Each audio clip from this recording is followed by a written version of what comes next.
Hi, in this video I'm going to show you how to make a live wallpaper from TikTok. In making a TikTok video into a live wallpaper on iOS, here's what you need to do.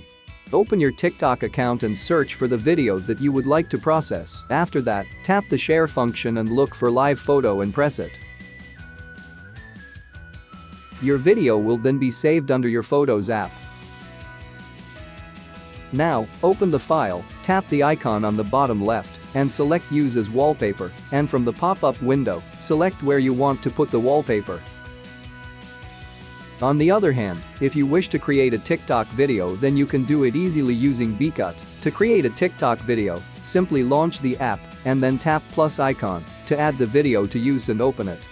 Another window will appear, simply choose the ratio that you prefer for your video. Now, you can add text, music, filters, which you prefer, plus you can put filters, split, speed, reverse, rotate, etc.